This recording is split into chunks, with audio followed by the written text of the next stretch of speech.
क्रांति कैसे हुई, नेपोलियन बोनापार्ट ने किस प्रकार से साम्राज्यवादी नीति को अपनाया, इतिहास के लेकर हो चाहे वो जाति के लेकर हो, किसी भी प्रकार से अगर आपके अंदर एकता की भावना, एकजुटता की भावना उत्पन्न हो रही है तो हम उसे क्या कह सकते हैं, राष्ट्रवाद कह सकते हैं। डन है ना। तलवारों की साए में राज्य को ज्यादा दिनों तक, आवाज दो हम एक हैं, आवाज दो हम एक, ऐसे ही नारों से गूंज रही थी यूरोपीय देशों में। 19वीं शताब्दी का दौर था। हेलो माय चैंपियंस, अड्डा 24/7 एसएसटी दरबार में आपका दिल खोल कर स्वागत है। आज के बाद इस वीडियो के देखने के बाद क्लास 10th में चैप्टर नंबर 1 को कहीं भी समझने और देखने की जरूरत नहीं पड़ेगी, इतनी मेरी दावा है। कहा जाता है ना, तलवारों की साए में राज्य को ज्यादा दिनों तक चलाए नहीं जा सकते, मगर दिल में उत्पन्न राष्ट्रवाद से इतिहास बदले जाते हैं। तो मेरे चैंपियंस, स्टार्ट करते हैं अपना लेक्चर।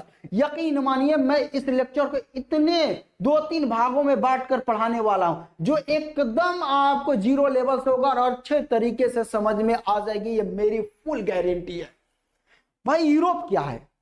यूरोप भाई एक महादेश है, ठीक है। महादेश का मतलब सर कई देश इसमें आते हैं। कौन कौन? सर फ्रांस आता है, जर्मनी आता है, इटली आता है, समझ में आया, ऑस्ट्रिया आता है, हंगरी आता है, ये सारे के सारे देश यूरोप में आते हैं। अब उन देशों में क्या होता है, एक लगाव उत्पन्न होता है, एक भावना उत्पन्न होता है, वह राष्ट्र के प्रति झुकते हैं, राष्ट्र को राष्ट्र बनाने की मांग करना शुरू कर देते हैं, और यही भावना क्या कहलाता है, राष्ट्रवाद। एक शब्द में अगर आपसे कोई पूछे ना भाई राष्ट्रवाद क्या है, तो आप एकदम बताइएगा भाई राष्ट्रवाद का मतलब होता है देश से प्रेम। अगर कोई व्यक्ति देश से प्रेम कर रहा है, अपनी देशभक्ति दिखा रहा है, तो उसको हम लोग राष्ट्रवाद कहते हैं। फॉर एग्जाम्पल, मान लीजिए कोई व्यक्ति एक अमेरिका गया है और आप वहां पर अमेरिका में काम कर रहे हैं। आप वो व्यक्ति देखे कि भाई एक जो जैकेट होता है उस पर लोगो है, किसका? इंडिया का, फ्लैग का, झंडा का, उस पर क्या है, निशानी है। जब आप देखेंगे तो चौंक कर पूछेगा, भाई आप इंडिया से हैं? वो बोलेगा हाँ भाई मैं भी इंडिया से हूं। भाई वो व्यक्ति ये नहीं पूछा कि आप महाराष्ट्र है, रांची से है, बिहार से है, झारखंड से है, यूपी से है, ये कुछ नहीं पूछा। पूछा क्या? इंडिया से है। भाई यही तो राष्ट्रवाद है, यही तो राष्ट्र प्रेम है। जब एक व्यक्ति को अपने देश के प्रति झंडा देख ले, राष्ट्रगान देख ले, उसके इतिहास को देख ले, इन चीजों को देखकर जब वह झुक जाता है, वो एक दूसरे के भावना में एक दूसरे से लगाव उत्पन्न हो जाती है, इसी को तो हम लोग राष्ट्रवाद कहते हैं। ये होता है, समझ में आया? ये राष्ट्रवाद कहलाता है। और यही राष्ट्रवाद कहां से निकला? फ्रांस से। फ्रांस से निकलता है। इतनी बातें समझ में आ गई। यूरोप क्या है, ओके, राष्ट्रवाद क्या है हमने ये भी बता दिया, ठीक है। अब बात आती है यूरोप में राष्ट्रवाद, ये हम लोग पढ़ने वाले, ठीक है। अब बात आती है, ये वाला हमने पॉइंट अभी बताया, यूरोप का है भाई एक महादेश है। एक क्या है? महादेश है। अरे भाई ये थोड़ा से अपने से करना पड़ता है, लड़के आकर चले जाते हैं ना। महादेश है, क्या है? महादेश। और इस महादेश में कौन कौन आते हैं भाई? भाई आता है फ्रांस आता है, और क्या आता है? जर्मनी आता है, ओके, जर्मनी आता है, इटली आता है, ऑस्ट्रिया आता है, ऑस्ट्रिया आता है, ठीक है, और यूनान आता है। ये सारे के सारे देश, हंगरी आता है, यूनान, हंगरी, और भी बहुत से देश आते हैं। इन देशों में क्या होता है? राष्ट्रवाद उत्पन्न होता है, देश के प्रति एक विचार, एक भावना, एक लगाव उत्पन्न होता है, ठीक है। इतनी बातें समझ में आ गई। चलिए अब बात आती है कि सर यहाँ पे राष्ट्रवाद की एक परिभाषा लिख देते हैं ना, बड़ी मजा आता है। भाई लिख देते हैं, क्यों टेंशन ले रहे हैं? राष्ट्रवाद की परिभाषा आसान भाषा में लिखेंगे। चलिए राष्ट्रवाद की परिभाषा मैं आप लोगों के लिए यहां पर लिख देता हूं। ये आप लोगों का आ गया।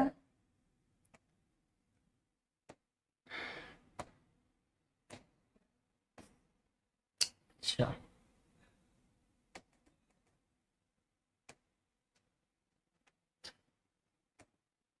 चलिए यूरोप में राष्ट्रवाद, थोड़ी से ओके, यहां पे मेरा पॉइंट आ गया। और आपको अब बात है कि सर क्या लिखना है, तो आप लोगों ने कहा कि सर राष्ट्रवाद की परिभाषा लिख दीजिए, एकदम लिख देते हैं। हम क्या लिखने जा रहे हैं, राष्ट्रवाद की परिभाषा। राष्ट्रवाद, चलिए अब राष्ट्रवाद की परिभाषा हम लिखने जाएंगे। चलिए राष्ट्रवाद किसे कहते हैं, ये हमें क्या करना है, लिखना है। राष्ट्रवाद होता क्या, मैंने अभी बताया, एक भावना है। ओके, और ये कहां उत्पन्न होता है, तो वही लिख रहे हैं, किसी विशेष क्षेत्र में, किसी विशेष क्षेत्र में रहने वाले लोगों के बीच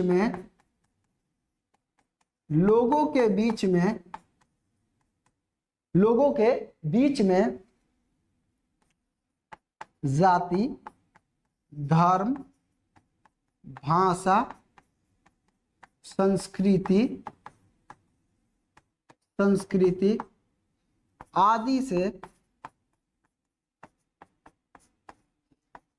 आदि से एकता की भावना उत्पन्न होती है,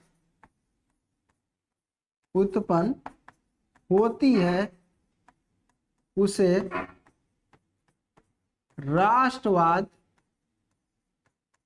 राष्ट्रवाद कहते हैं। क्या कहते हैं, उसे राष्ट्रवाद कहते हैं। चलिए ये बातें समझ में आ गई। एवरी स्टूडेंट, किसी भी प्रकार से किसी को दिक्कत नहीं।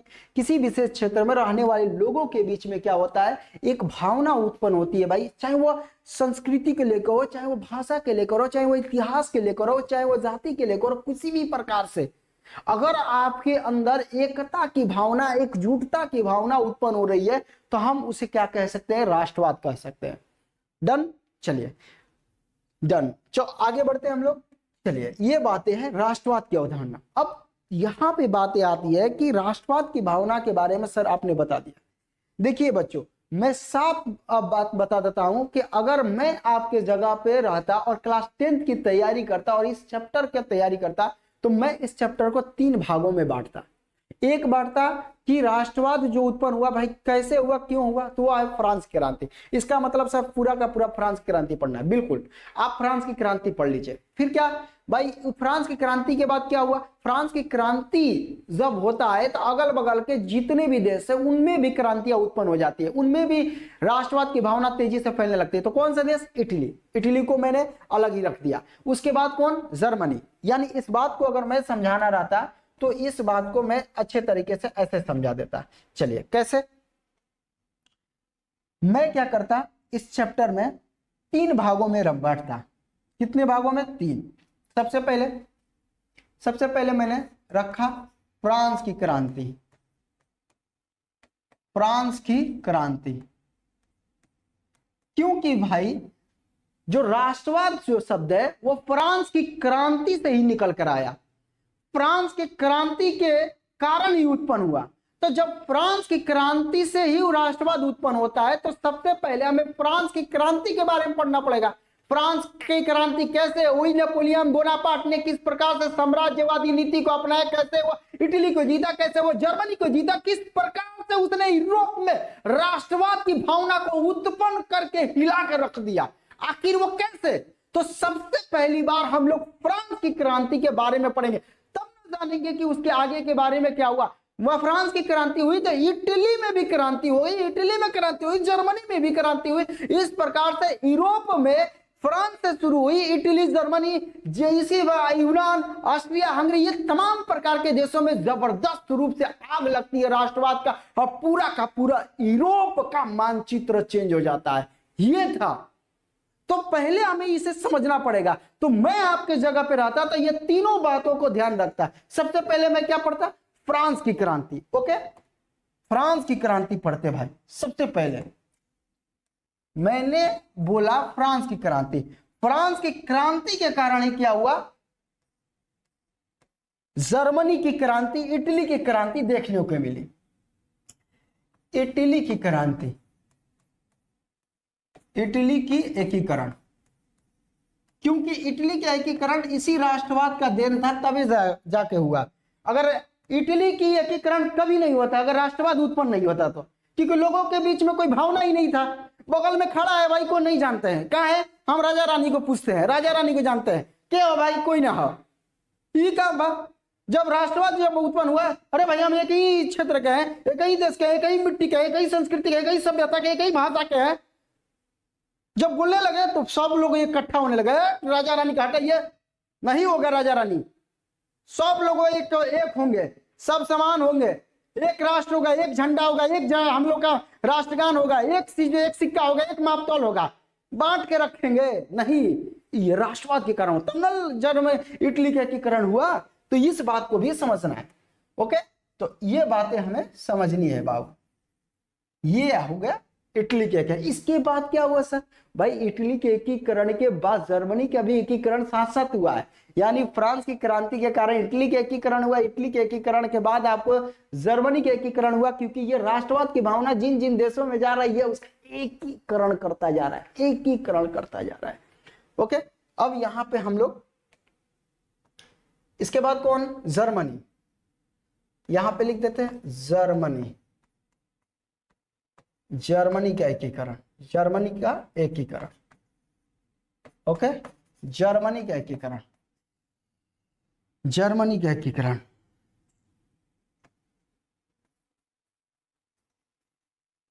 चलिए, तो ये बातें थी।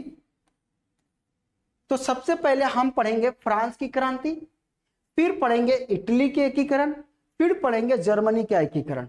ये क्लास 10th में 3 टॉपिक आप पढ़ लीजिए, मैं गारंटी के साथ कहता हूं एक भी क्वेश्चन नहीं बचेगा, अगर बचेगा मैं हूं। फ्रांस की क्रांति, इटली के एकीकरण और जर्मनी के एकीकरण। ओके, इतनी बातें आप लोगों को समझ में आ गई। तो सबसे पहले हम पढ़ेंगे फ्रांस की क्रांति, फिर उसके बाद ये जर्मनी और इसके बाद ये। अब थोड़ी सी बातें यहाँ पे देखिए, फ्रांस की क्रांति अगर जो हुआ था ये कब हुआ था, अभी थोड़ा सा डिटेल थोड़ा सा दे देते हैं। 1789 ईस्वी में। कब हुआ था भाई, 1789, याद रखिएगा इस पॉइंट को। फिर कहाँ, मतलब कि फ्रांस की राजधानी कहाँ है, तो राजधानी की अगर बात किया जाए, राजधानी की अगर बात किया जाए तो पेरिस है। कहां पर है, पेरिस है। और अगर और बात करें तो फ्रांस का जब क्रांति हुआ तो उसके बाद जो इसकी भाषा बनी, तो ओरिजिनल भाषा जो राष्ट्रीय भाषा, तो इसकी राष्ट्रीय भाषा कौन बनी, राष्ट्रीय भाषा कौन बनी, राष्ट्रीय भाषा तो फ्रेंच बनी। कौन बनी, फ्रेंच।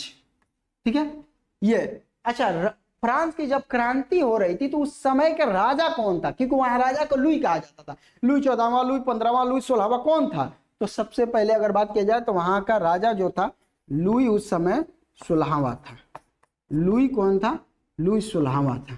ठीक है, उस समय तो फ्रांस की क्रांति होती है। अब थोड़ी सी बातें हम आपको पीछे लेकर जा रहे हैं क्लास 9 का। हालांकि क्लास 9 के आप लोग अच्छे तरीके से पढ़ कर रहे होंगे, किसी भी प्रकार से किसी स्टूडेंट को कोई दिक्कत नहीं होगी। फ्रांस की क्रांति लुई 16वां के समय 1789 ईस्वी में होता है, क्योंकि उसकी पत्नी काफी ज्यादा फिजूलखर्ची और खुद ये राजा निरंकुश और सोचिए कि उसका माइंडलेस व्यक्ति था, मतलब कि वो चापलूसों से घिरा हुआ था, वो डिसीजन भी नहीं ले पाता था। धीरे धीरे जनता उब चुकी थी, फ्रांस की काफी ज्यादा दिक्कत हो रही थी, भूखमरी की समस्या उत्पन्न हो गई थी, भाई कपड़े की दिक्कत हो रही थी, बेरोजगारी उत्पन्न हो गई थी, जबरदस्त रूप से लोग एकदम त्रस्त हो गए थे। अब उनका मन भर गया था कि अब कुछ हो जाए ऐसा कि एकदम राजा पे टूट जाए। और हुआ कब, 1789 ईस्वी में राजा और रानी लुई 16वां और उसकी पत्नी मेरी अंतोइनेट को जबरदस्त रूप से मारा गया, यहां तक कि फांसी की सजा दे दी गई, उसको गिलोटिन पर लटका के मार दिया गया। और तब जाके फ्रांस की क्रांति जब खत्म होती है, तब फ्रांस की क्रांति खत्म होने के बाद आपस में जो लोग लड़ रहे थे, गृहयुद्ध हो गया था। तो जैसे फ्रांस कमजोर हो चुका था, तो फ्रांस कमजोर होने के कारण उसको संभालने के लिए उस समय एक व्यक्ति ताकतवर था जिसका नाम था नेपोलियन बोनापार्ट। और नेपोलियन बोनापार्ट इतना ज्यादा बढ़ियार आदमी था कि उसने पूरे के पूरे फ्रांस को उस समय हैंडल किया, क्योंकि एक जनरल था, एक पुलिस मतलब कि फौजी का एक हेड था, समझ में। उसने पूरे शासन व्यवस्था को अपने कब्जा में ले लिया, और कब्जे में लेने के बाद क्या हुआ कि वो शासन व्यवस्था को चलाने लगा। ठीक है, जैसे राजा बैठकर शासन चलाता था, यानी सारी शक्तियां अपने में ले ली। हालांकि वो राजा नहीं था भाई, क्योंकि वो किसी राजा के खानदान से नहीं आता था, तो लोग उसको राजा भी नहीं मानते थे। हालांकि क्या हुआ कि जैसे जबरदस्ती नहीं कोई धक्का के बैठ जाता है, वही काम हुआ था। कौन? नेपोलियन बोनापार्ट ने। उसने क्या किया, उस राजगद्दी पर कहा कि भाई इतना मैं काम कर रहा हूं फ्रांस के लिए, और कोई मेरे सामने कोई कॉम्पिटिटर है ही नहीं, कोई मेरा प्रतिस्पर्धा है ही नहीं, तो क्या करूं, मैं ही बैठ जाता हूं, मैं ही शासन चला लेता हूं जब तक चल रहा है। तो उसने क्या किया, फ्रांस की राजगद्दी पे उसने बैठ गया। जब फ्रांस की राजगद्दी पर बैठ गया तो उसने कई प्रकार के वह कानून व्यवस्था को सुधार करता है। लोगों में जो फ्रांस में 3 व्यवस्था थी, समझ में, प्रथम स्टेट, द्वितीय स्टेट, तृतीय स्टेट, उसको खत्म करता है। कहता है कि भाई आज के बाद कान खोल कर सुन लीजिए, फ्रांस में किसी भी जन्म के आधार पर किसी भी व्यक्ति को कोई विशेषाधिकार नहीं मिलेगा, वह सभी व्यक्ति समान होंगे। इस बात को सुनकर सभी लोग खुशी मनाने लगे हैं। अब इस बात को देखकर इस व्यक्ति ने जो नियम लागू किया था उसको कहा गया जाता सिविल कोड, यानी सिविल संहिता। 1804 ईस्वी में उसने सिविल संहिता लागू किया। क्वेश्चन पूछा जाता है, डीप क्वेश्चन है, ठीक है, वो क्वेश्चन पूछे जाते हैं। तो हम बात कर रहे हैं सिविल संहिता का। सिविल संहिता ने कब लागू किया? सिविल संहिता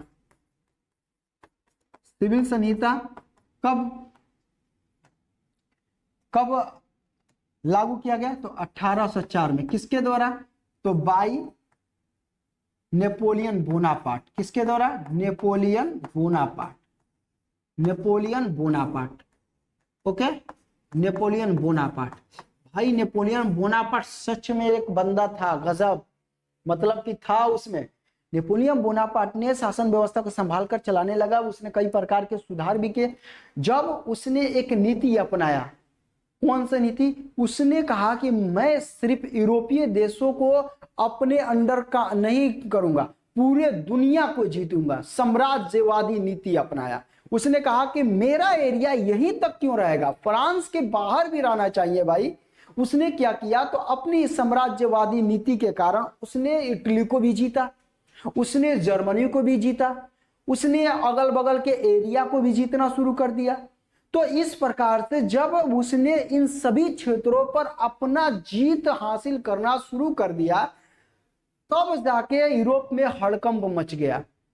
क्योंकि जहां जहां नेपोलियन बोनापार्ट जा रहा था, उस क्षेत्र में राष्ट्रवाद की भावना को बढ़ाते जा रहा था। सभी लोग एक हो रहे थे, सभी लोगों में एकता की भावना उत्पन्न हो रही थी।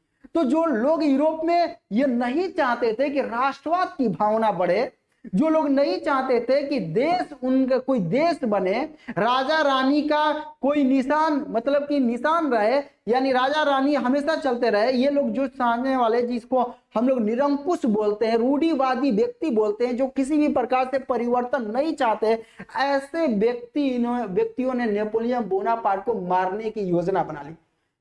अब नेपोलियन बोनापार्ट को मारने की योजना, साजिश रचने लगे। इनमें सबसे आगे साजिश रचने वाले में था ऑस्ट्रिया का चांसलर मेटरनिक था। और मेटरनिक ने कुछ लोगों को, जो इतने भी रूढ़िवादी उस समय थे, राजाओं को बुलाया। कहा कि भाई अगर देखो नेपोलियन बोनापार्ट इसी तरह अगर साम्राज्य बढ़ाते हुए चला जाए तो हमारा अस्तित्व खत्म हो जाएगा, हमारी सोच के लोग खत्म हो जाएंगे, हमारी व्यवस्था खत्म हो जाएगी, हमारे जितने भी चीजें हैं सारे के सारे अस्त व्यस्त हो जाएगा।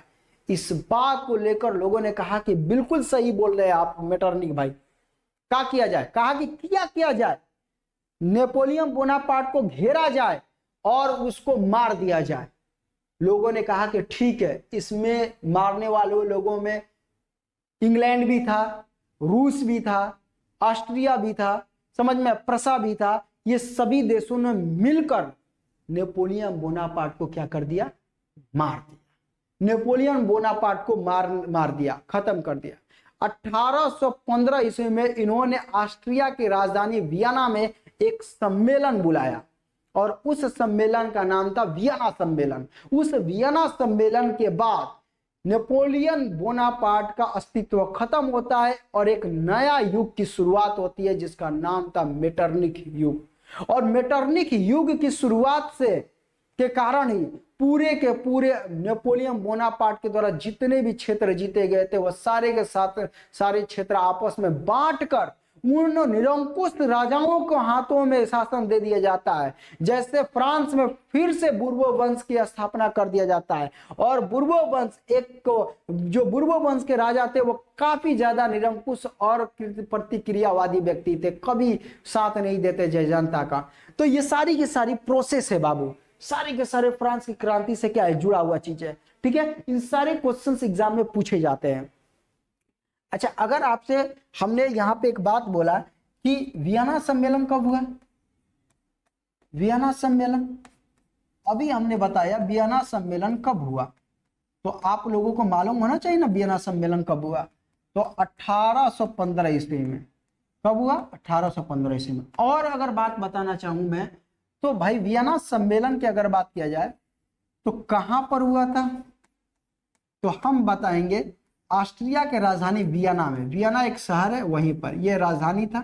ठीक है, कब हुआ था ये, किसने किसने इसमें देश शामिल थे, कौन कौन देश इसमें आए थे वियना सम्मेलन में? तो इंग्लैंड था, कौन था? इंग्लैंड था। इसके अलावा और कौन था? तो रूस था। इसके अलावा और कौन था? तो भाई इसमें आप लोगों का प्रसा था और प्रसा के साथ साथ खुद ऑस्ट्रिया था।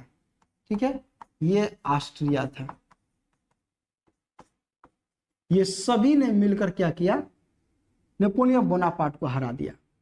और अगर बात किया जाए तो मेटरनिख युग की शुरुआत कब होती है?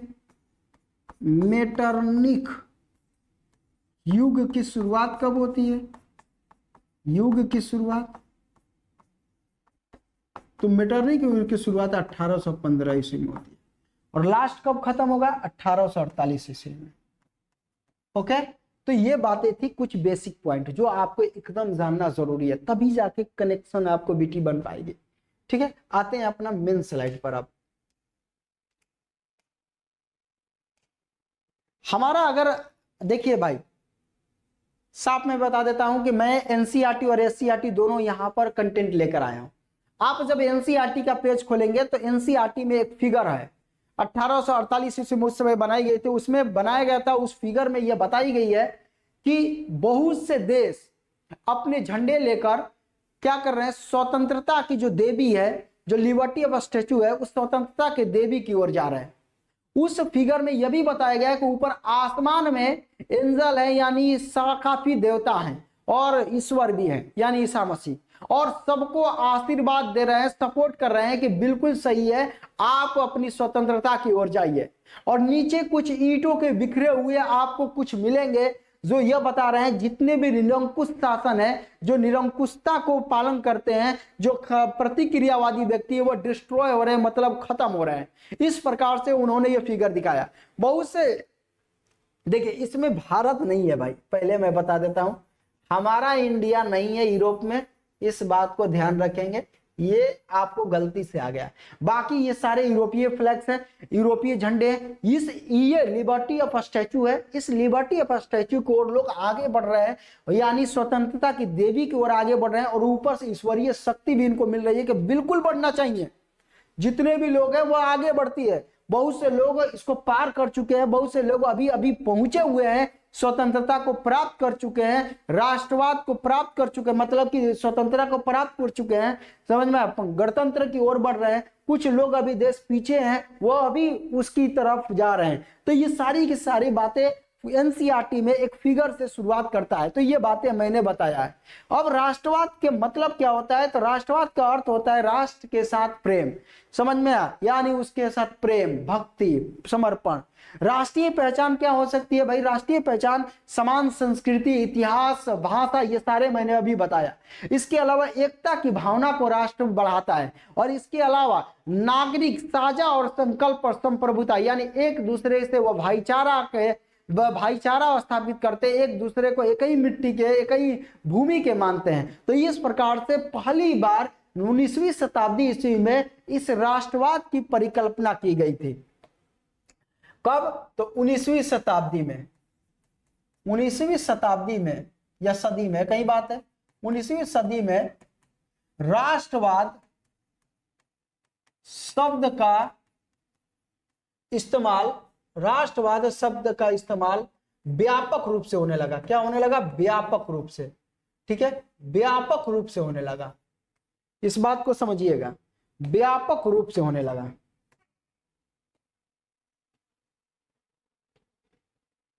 तो हमने अभी बताया कि 19वीं सदी में अगर आपसे कोई क्वेश्चन पूछेगा कि बताइए राष्ट्रवाद की भावना कब से उत्पन्न हुई व्यापक रूप से, तो आप बताइएगा 19वीं सदी में राष्ट्रवाद व्यापक रूप से क्या हुआ, इसकी भावना उत्पन्न हो गई। और ये सारी के सारी चीजें उसमें देखने के मिला। ये कहां से उत्पन्न हुआ? तो अभी बताया मैंने, फ्रांस की क्रांति से। फ्रांस की क्रांति से ये उत्पन्न होता है। 19वीं शताब्दी में व्यापक रूप से इसके इस्तेमाल होने लगते हैं और इसका इस्तेमाल के कारण, इसके उत्पन्न होने के कारण बाकी देशों का भी उद्धार होना शुरू हो जाता है, जितने भी यूरोपीय देश होते हैं। ठीक है, अब आगे बढ़ते हैं।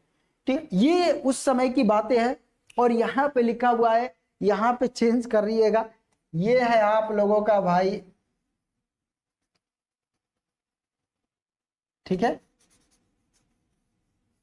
यहां पे लिख लीजिए 1789।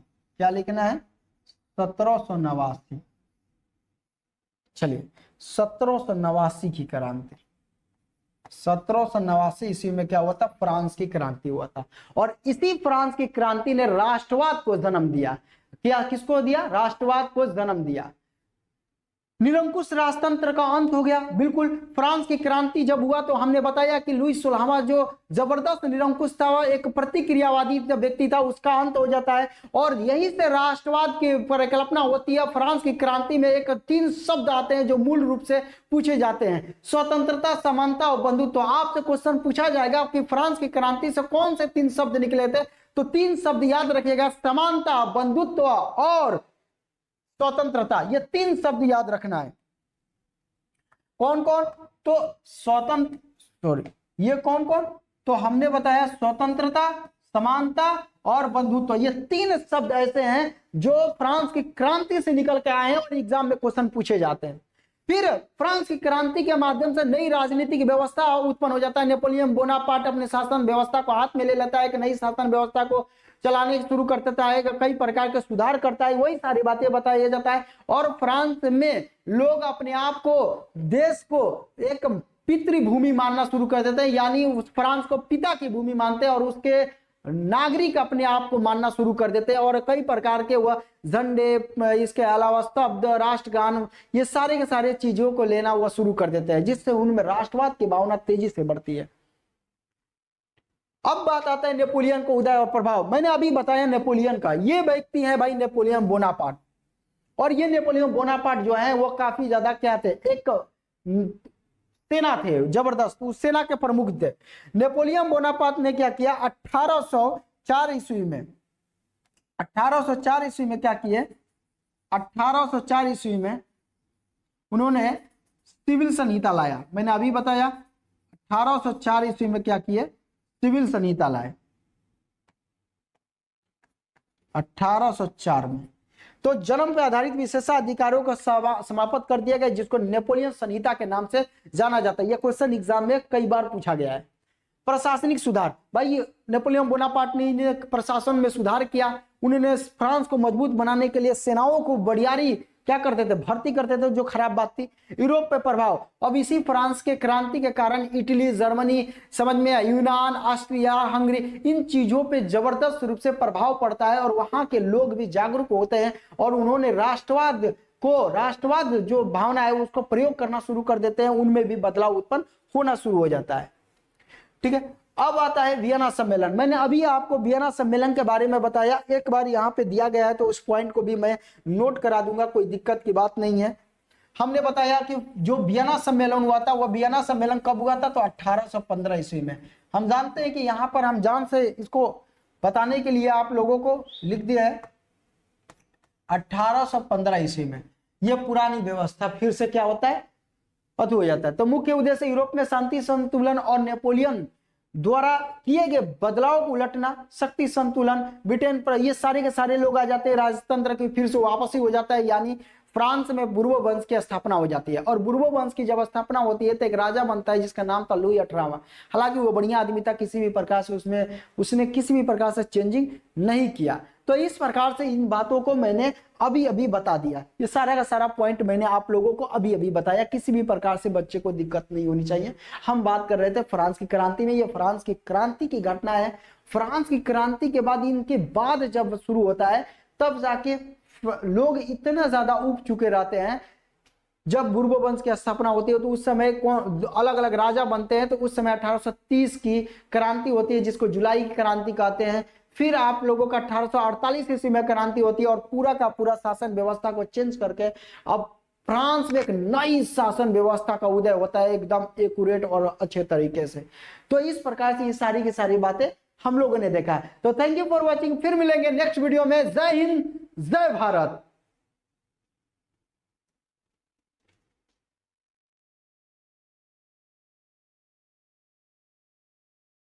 क्रांति कैसे हुई, नेपोलियन बोनापार्ट ने किस प्रकार से साम्राज्यवादी नीति को अपनाया, कैसे इतिहास के लेकर हो चाहे वो जाति के लेकर हो, किसी भी प्रकार से अगर आपके अंदर एकता की भावना, एकजुटता की भावना उत्पन्न हो रही है तो हम उसे क्या कह सकते हैं, राष्ट्रवाद कह सकते हैं। डन है ना। तलवारों की साए में राज्य को ज्यादा दिनों तक